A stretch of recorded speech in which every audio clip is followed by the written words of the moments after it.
All right, so for this video, I want to share some input on recursive self-improvement and self-improving AIs, the intelligence explosion, singularity. If you've heard any of these terms, they are all very much connected to borderline describing the exact same thing. Also, this isn't going to be like a deep dive into the technical aspects of it. It is more just broadly sharing what the big picture ideas are. Because I think that these are well understood by certain people in AI, and they are very, very, very much not understood by others in AI, as well as I would say the general population. So that is why I seek to highlight these points here. So there's different ways you could describe this. I'm going to describe it here as recursive self-improvement because I think it's the best description of what is actually happening. Recursive self-improvement in AI refers to an AI system's ability to autonomously enhance its own capabilities and intelligence through iterative learning and adaptation without human intervention. How you can think of it is in the world today, AI research gets done mostly by AI researchers, being humans.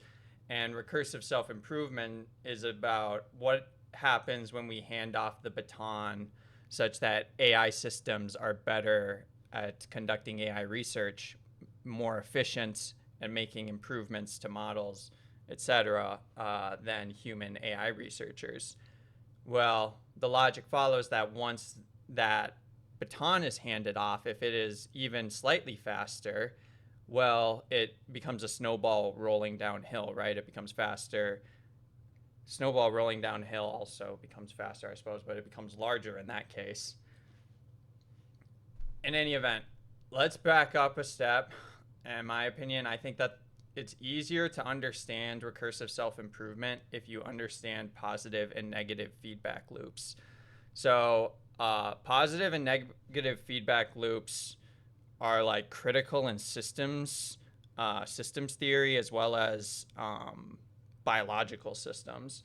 So the concept of a negative feedback loop is if you think of your temperature, as your body temperature gets too hot, certain pathways in your body will be activated to try to make you sweat, for example, or to signal to you like, hey, I'm hot, I need to take off my hoodie, whatever the case may be, such that the effect when you come back around the loop is that you will hopefully cool down. And these are stable loops because in this case with temperature, you want your body temperature at say 98.6. If your body temperature starts creeping up, you want your body to automatically do the things it has to do to regulate it back down. And conversely, if it's going down, you need your body to do the things it needs to do to raise it back up, whether that's like turning up the heat or getting warmer clothes. If we contrast this with a positive feedback loop, a positive feedback loop is what we're talking about with recursive self-improvement, where the feedback from the outcome of the system feeds back into the input and further like hastens it or catalyzes it to go faster. And what you get then is going around faster, faster, faster, faster until it hits like a breaking point where it can't be sustained anymore. So best example of this I always use in biology is like an adrenaline rush. In the first like 10 milliseconds when your adrenaline rush is happening, you're not even going to feel it. But 100 milliseconds into 1 second into 10 seconds in, you're going to be feeling it stronger and stronger, exponentially quicker. I guess I don't know if it's exponential, but if it's a positive feedback loop, you have good grounds to think it would be exponential. And a way you can think of a positive feedback loop that's really simple is the number of cattle running increases the panic of other cattle because they're like, why are these other cattle running? So more cattle start running. So then more cattle are running, and then you get what I mean. It keeps feeding forward. So panic is a good example of a positive feedback loop, adrenaline. And like I said, recursive self-improvement, when we're talking about this AI system doing it, that is a positive feedback loop. It's just not a biological one. It is a uh, physical, industrial one, you could think of it as. And so, again, you might hear it called recursive self improvement. You might hear it be called a self improving AI, same exact concept. Um, and recursive, of course, from like math, or I don't know where the term originally comes from, but recursive sequences and stuff like that in math are things that refer back to the previous state. So you have a Rev 1 copy, it improves itself into a Rev 2 copy. The Rev 2 copy is better than the Rev 1 copy. So when it makes changes to get to Rev 3, you suspect it might even be better than it was before, etc. It recursively builds from Rev 1 to 2 to 3 to 4, where the last revision always is supporting the next one, and the last one is presumably always smarter. Or this one will always presumably be smarter than the last one. So I know it's kind of confusing, maybe with how I'm framing it, not describing it the most clearly, but we're doing this in one take, so this is what we're getting. And you might think like, okay, well, this idea seems kind of obvious. Like, if AI could do that, why hasn't it been doing that? And you're right that the theory of this is quote unquote obvious from the standpoint it is now 60 years old, the idea. So, but I mean, anybody who's like taken higher level math classes knows that anything going on in like anything going on past 1900 is crazy from a mathematical standpoint. Uh, but anyhow, this guy, John Good Irving, I thought his name was, but it's Irving John Good here, uh, said, let an ultra intelligent machine be defined as a machine that can far surpass all the intellectual activities of man, however clever. So he's talking about a superintelligence, which I made a video about already. Since the design of machines is one of these intellectual activities, he's saying if they can be better at all intellectual activities and designing them as one of those activities, then an ultra intelligent machine could design even better machines that would then unquestionably be an intelligence explosion. And so this is the other big framing you'll hear of this, is that it's going to be the intelligence explosion. You'll also hear people saying the intelligence explosion is already happening now, and we're just not aware of it because it's like a gradient rather than a binary thing. So it might not be necessarily like, it might have aspects of both. It might be a gradient of like, right now humans do most of the R&D work, but there is stuff like reinforcement learning with AI feedback or other things where the AI is automating parts of the human portion of the ML pipeline. But one could imagine that there's some critical mass that gets reached where things speed up a lot, and that could be then where the intelligence explosion happens. And I would say the explosion, the word explosion suggests that everyone will see it and it'll be kind of undeniable. And from that perspective, I would argue by the definition of the word explosion, I think we have seen the fuse lit, but I do not think we have seen the explosion yet. I just don't think the intelligence of the models, I don't think supports that claim. I think it's more of a philosophical one than a literal one to say that intelligence explosion's already happening. But we move on. You might ask then, like, if the idea has been around for so long, why haven't people done it? And it's because AI systems weren't able to generalize intelligence the way that LLMs and large reasoning models are now. And so I'm not going to try to convince people on this. If you've used the tools and you've written like Python code before, you already know the answer to this. I feel like the only people who disagree with this statement are people who are very, very picky about like computer code and software. For the masses of us, yes, very clearly AI can code and program. And this isn't just like my take or the Google response. If you go to OpenAI's O3 page and scroll down to where they talk about its performance in the Codeforces competition. It got this like 2700 elo rating.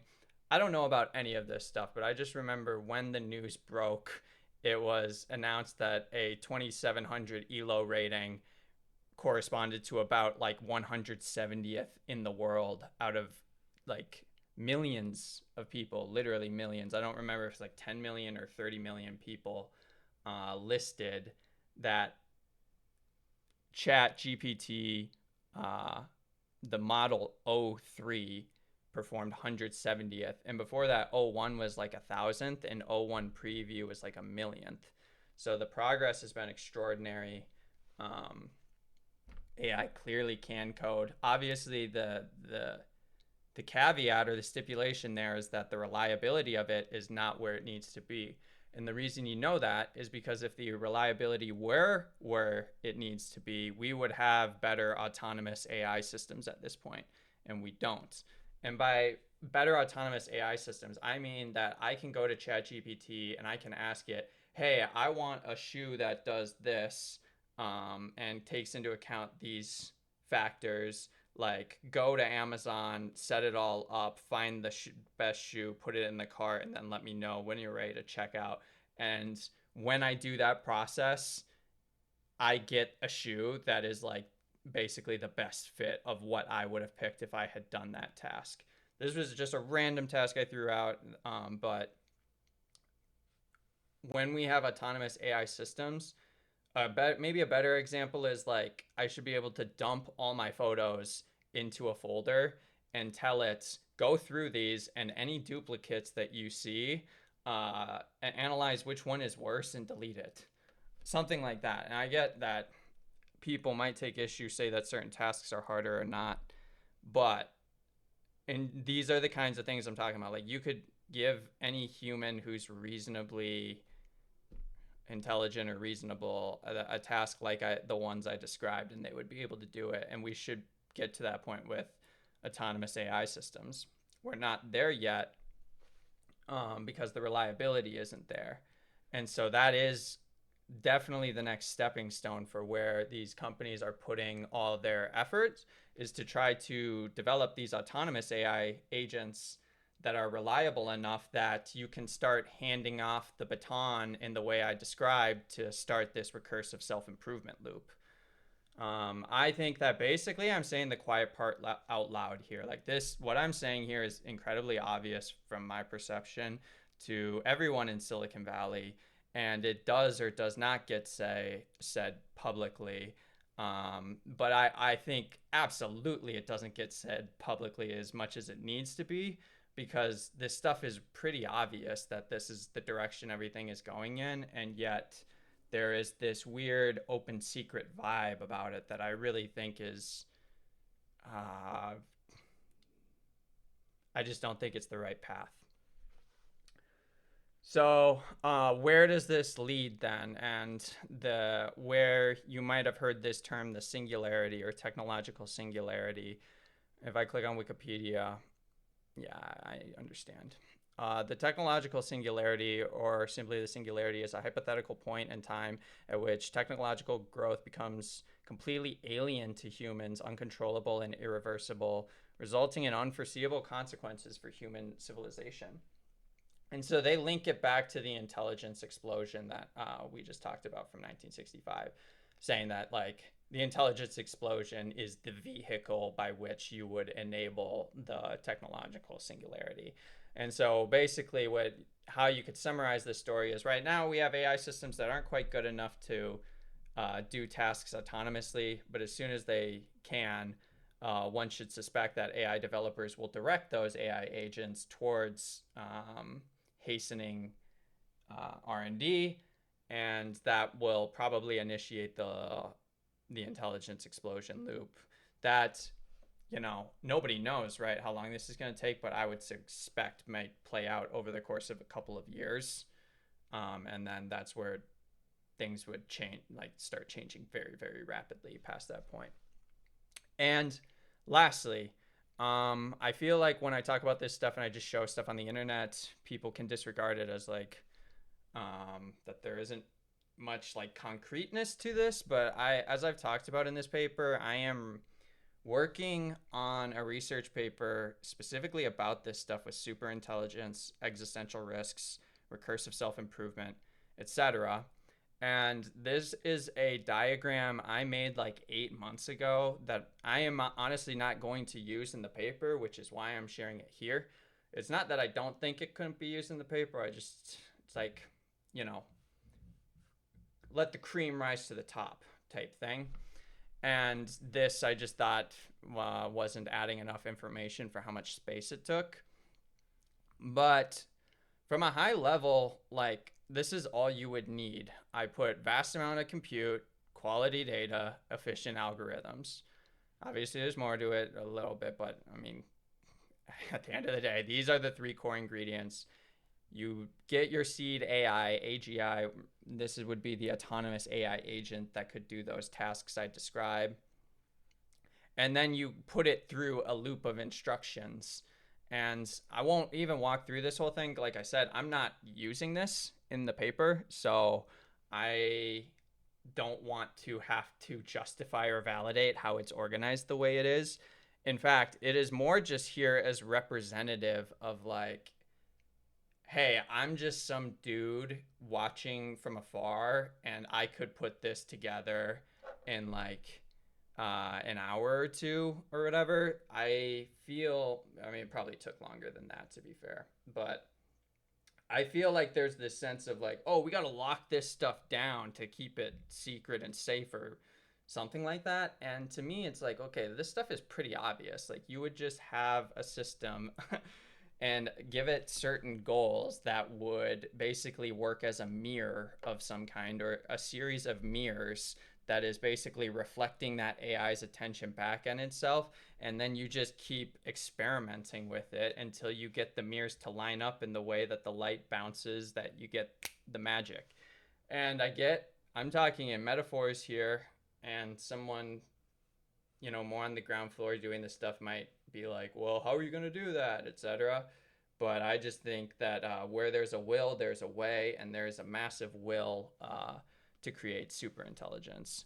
So we should suspect that very powerful, wealthy organizations and nations will be very motivated to try to figure out some sort of solution like the one I've shown. And the one I've shown is just representative. It's like a toy diagram. Each one of these boxes would branch out into a massive project on their own. But so yeah, this is what I have to say about recursive self-improvement, intelligence explosion, and the singularity.